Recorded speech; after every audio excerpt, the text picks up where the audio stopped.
We were not built to lead from fear, pressure, autopilot thinking, or even other people's expectations. I am Lucas Sherrod, and this is the Uncaged Leader. Practical tools, real conversations, and the freedom to lead like yourself. Let's get uncaged.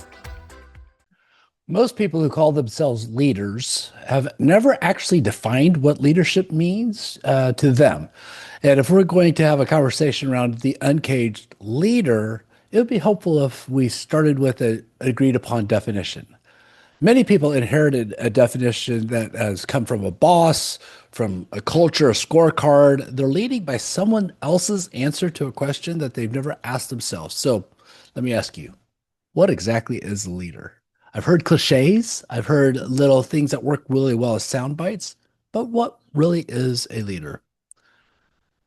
From the Uncaged Leader book that I published, I define a leader as this. A leader is a person who influences people to accomplish a purpose. I wish that were original. That's not. I got it from some seminar along the years. I don't even remember what seminar, but I want to say it again. A leader is a person who influences people to accomplish a purpose. So there are three buckets of this definition of leadership. The first is the person of leadership, that it is a person.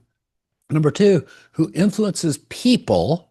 And the third bucket is to accomplish a purpose. So it's a person who influences people to accomplish a purpose.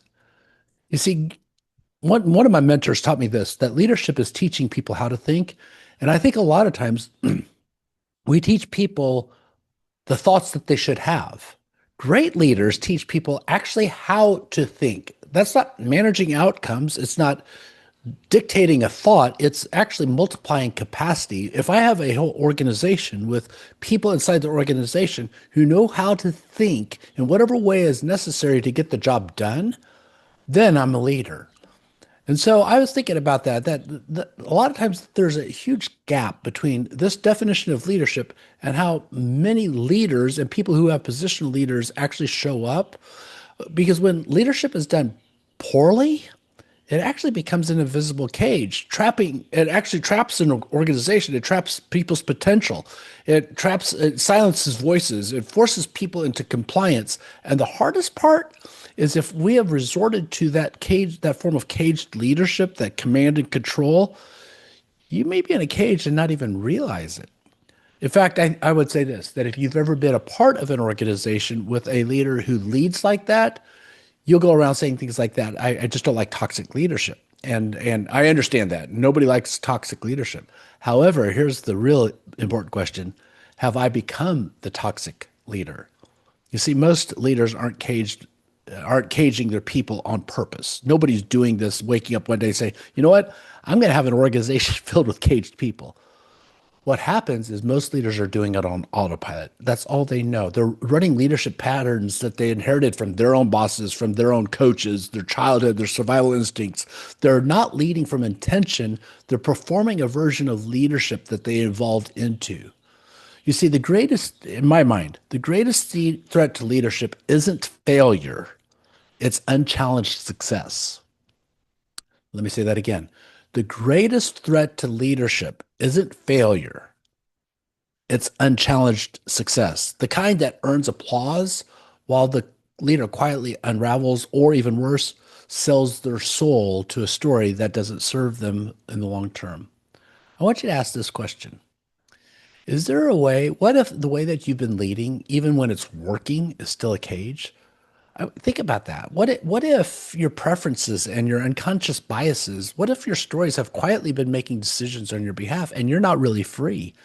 What if every unchallenged assumption, every inherited belief, every default behavior was welded in place by a moment that you were just trying to survive? You see, at one point it could be standards and then it turns into perfectionism.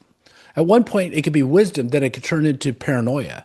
At one point, it could be just building self-confidence, then it turns into ego and arrogance. You see, what used to be there that may have helped us survive a moment could eventually, when it comes unchallenged, become a cage that causes us to be prisoners of our own making.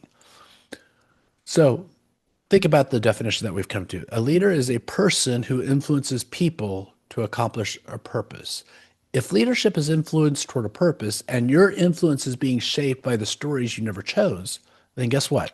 You're not fully leading.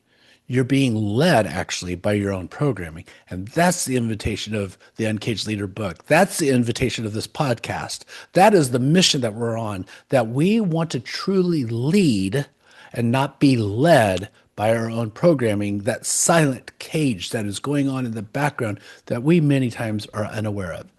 So let me get tactical. Let me give you some tactics that we can do just even this week before the next episode of how to define how you define leadership.